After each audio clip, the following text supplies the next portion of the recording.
Hi and Assalamualaikum. This is our chapter 6, International Distribution. International distribution can be defined as the processes, relationships, and fulfillment that you set in place to get your products into overseas market. International distribution is about wholesaling into new countries. It is an activities that bringing your product to the foreign market, to the international level, across the national boundaries. Management of international distribution will always depends on legal requirements regarding distribution agreements, customs and duty taxes, terms and conditions in each and every country. Any changes imposed by that foreign government will affect the international distribution activities. Growth of international distribution. There are many factors that contribute to the growth of international distribution. Here, we will discuss about three major factors, which are falling trade barriers, globalization, and comparative advantage. The first one is trade barriers, the falling of the trade barriers. What is trade barriers? Trade barriers is the barrier that restrict the activity of trading. Okay, that makes the trading is hard to be conducted. Okay, there are three types of trade barriers, which are natural barriers, tariff barriers, and non-tariff barriers. Natural barriers is related to the geographical factors, language, culture, and distance. For example, language. The differences of language between uh, partner A and partner B will restrict the transaction of trading or the geographical factors. When you are separated by geographical without the enough facility such as transportation, ports and communication, it will restrict you from having a good trading relationship. And next is tariff barriers. Tariff barriers is the barriers that related to the money, to the economical things. For example, the tax imposed by the government. When the government impose tax on certain product or certain industries, it will restrict it or it will reduce the numbers of participant from the foreign market. And then last one is non-tariff barriers. It is the barrier that not related to monetary factors. For example, import quota, embargo, foreign exchange, and binational regulation. For instance, government conduct a campaign of binational regulation. All the local company are required to get their supplies from national supplier. It means that they need to reduce their dependency on import items and reduce the dependency on the foreign supplier, so that uh, they will restrict the numbers of the import or the foreign international distribution will reduce. After the falling of these trade barriers, it will encourage the international distribution to be happen. When natural barriers, or for instance, when both of the partner in the country uh, are well versed in, for instance, English, they can converse in English language, so they can conduct the trading activity without any miscommunication. And when we have the good transportation facilities, we can reduce the geographical factors barriers. Okay. Then forces of globalization. So globalization happen because of the technologies of the dependency. So globalization represents a fundamental transformation of the structures, organization and nature of international commerce. All the industrial sectors undergo deep structural changes which become more obvious in the sectors highly based on advanced technologies. It can be happen due to the maturity of the economy as mature country will trying to expand globally. Okay, why globalization happen? Globalization happen due to growing foreign competition. It also can happen due to deregulation, happen due to the strategic alliances, and happen due to integration of global distribution systems. After the globalization happen, it means that it will increase the interdependency among both countries or among the foreign partners, so that it will encourage the growth of the international distribution. It will encourage the increased numbers of international trading between foreign country. Okay, and then the last one is the country competitive advantage. Okay, first we need to know what is competitive advantage and what is the competitive advantage. Competitive advantage is a firm's ability to transform inputs into goods and services at a maximum profit on a sustained basis better than competitors. While comparative advantage resides in the factor endowments and created endowments of particular regions or country. Factor endowments include land, natural resources, labor, and the size of the local population. From the comparative advantage will become the competitive advantage of a firm. Okey, kita boleh tengok contoh di sini, pre-specialization and post-specialization. Sebelum specialization berlaku, kita tengok antara negara France dan Poland, mereka kedua-dua negara menghasilkan wine dan juga milk. Selepas specialization, after the post-specialization, we can see that France will focus on the wine production while Poland focus on the milk production.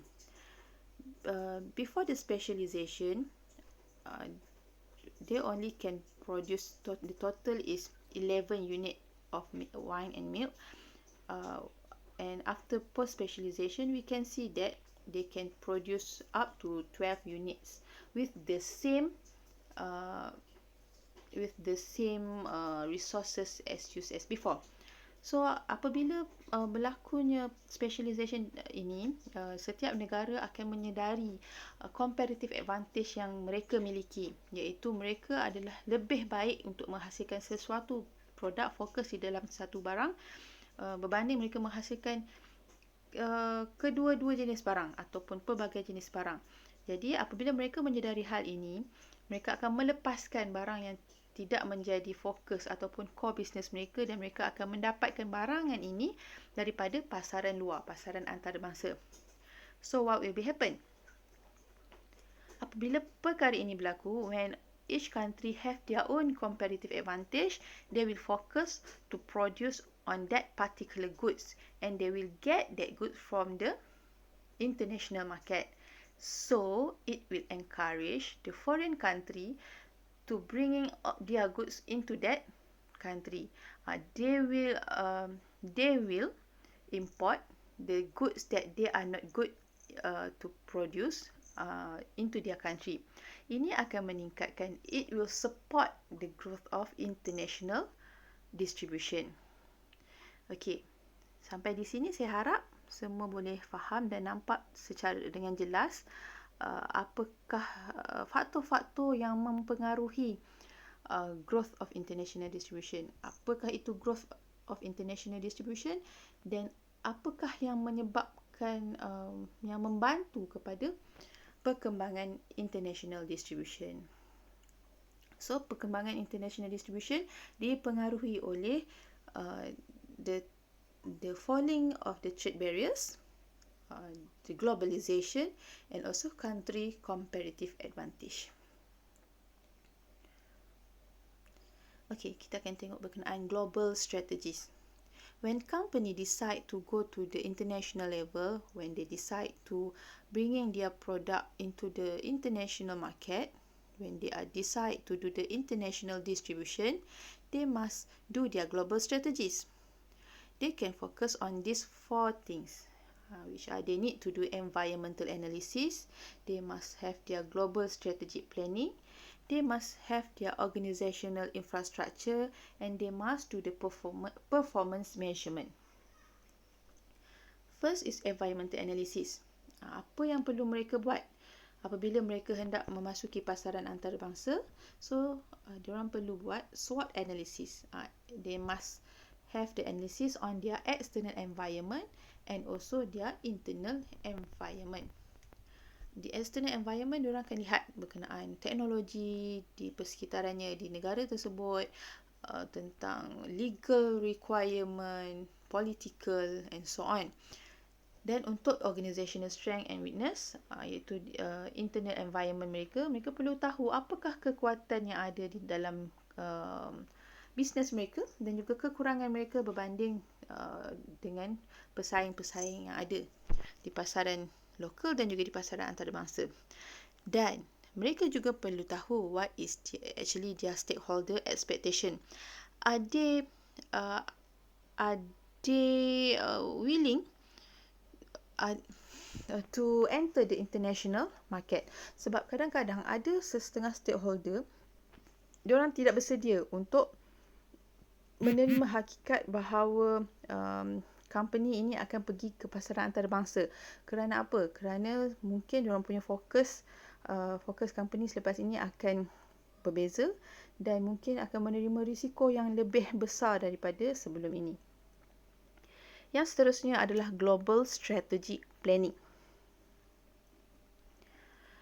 Mereka perlu ada marketing objective and goals. Apakah objektif yang mereka hendak buat, yang mereka tetapkan apabila mereka hendak berada di pasaran antarabangsa? Adakah hendak menjadi lain daripada pasaran yang sedia ada di negara tersebut, ataupun diorang membawa kelainan untuk barangan yang mereka bawa ke negara tersebut? Dan juga they must have their marketplace selection, iaitu mereka perlu tahu siapa target market. They must decide the distribution channel yang akan mereka gunakan. Is it indirect channel? Is it direct channel? And where to locate it? Okay. Dan they must have good organizational infrastructure. Either they decide to centralize their logistic system, or they decide to decentralize their logistic system. For instance, are they will using the central distribution center, or are they will using the regional distribution center? It will depends on their nature of business and the frequency of the distribution, and also the geographical factors that available in their business. And also the last one, they must have the performance measurement. After completing all of the planning, they must all the action, they need to get the feedback. Why? Because it is for the purpose of continuous strategy alignment and for the continuous improvement for the next chapter.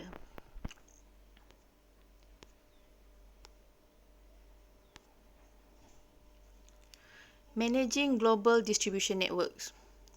Okay, so yang ini kita akan tengok tentang 3 perkara. Apabila berada di dalam global market, so secara generalnya ada perubahan daripada segi transportation, daripada segi purchasing dan juga daripada segi warehousing. Di dalam international transportation, okay, so kita akan tengok apabila berlakunya kegairahan, ataupun we said that the growth in international distribution, when they have a global distribution network, so the international in transportation juga akan mengalami satu perubahan, iaitu kita akan lihat ada growth of local carriers to handle international distribution. Apabila berlaku banyak import-export activity, jadi akan ada banyak pergerakan di dalam sesebuah negara tersebut. Jadi macam mana nak membantu proses ini untuk menjadi lebih lancar? Contoh macam sekarang kita boleh tengok banyak wujudnya bisnes-bisnes online yang suppliernya banyak daripada negara luar yang boleh menawarkan harga yang lebih menarik daripada supplier di dalam negara. Jadi mereka barang ini mudah didapati dan akan sentiasa bergerak. Jadi in order to help the movement of the goods to reach to the end user, so we need the proper transportation. So it will open the opportunity to the local carrier. It will have the growth of local carrier to handle the international distribution.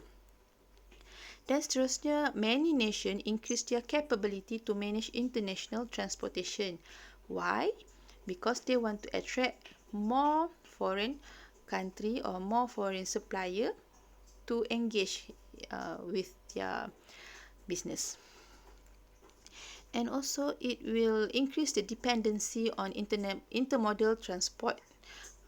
Why? Because when we want to have a long journey and across the national boundaries, of course we will need to use many types, many modes of transportation.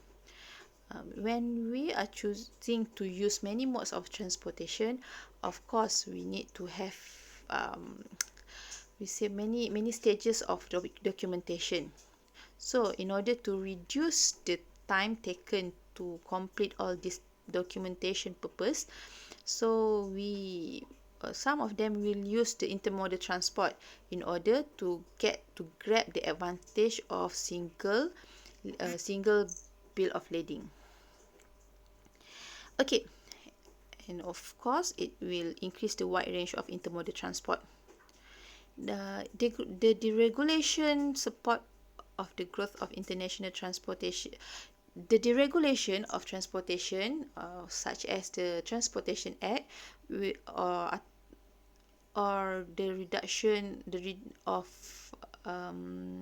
monopoly of transportation sector, will support the growth of international transportation. Okay, dan juga di dalam international transportation ini juga yang kita perlu lihat adalah akan ada banyak international security border yang mungkin akan breach the security border, yang mana barang-barang daripada pasaran antarabangsa mungkin tak memenuhi spek yang dibenarkan oleh pihak custom. Okay, yang seterusnya adalah dalam segi kita kata international purchasing. Mengapa berlakunya international purchasing ni? Sebabnya kita nak dapatkan barang daripada pasaran antarabangsa lah. Okay, apabila berlakunya international purchasing, so some of the issues such as we have enormous impact on product quality, delivery, reliability, increased flexibility and cost competitiveness. Usually it will lead to the positive results. When we have the international purchasing, usually we can have the good product quality, but somehow we need to aware, because some of the supplier from overseas will just take for granted and just produce item that then send the defect item. Okay, and then while we engage in the international purchasing, we really need to ensure the availability of the products as increase the foreign competition and supply. Apabila kita buat international purchasing, kita betul-betul kena faham, kena tahu macam mana nak planning pembelian barangan ini supaya dia sampai tepat pada masanya, sentiasa available, so that kita boleh sentiasa remain competitive. And high competition lead to the increasing in quality of product in global market. When the local supplier aware that that there is a competition in global market, so they will increase their performance and will increase their quality of product. Okay, and then by using international purchasing, it will help to reduce cost of labor costs, material costs, and can be different according to country location. And then the last one is international warehousing. Okay, so international warehousing, we need to decide where is actually the good location for us to locate our warehouse. Is it possible, or is it good for us to use the central distribution center, or is it good for us to use the regional or national distribution center, which are which is we decentralize the distribution based on the region, or we just use the local distribution center that might be we hand over that's logistic activity to our third party logistics provider. So that's all for chapter 6. If you have any problem or any question regarding this chapter, I really hope that you can come to please don't hesitate to contact me and I will help you. So good luck. Bye.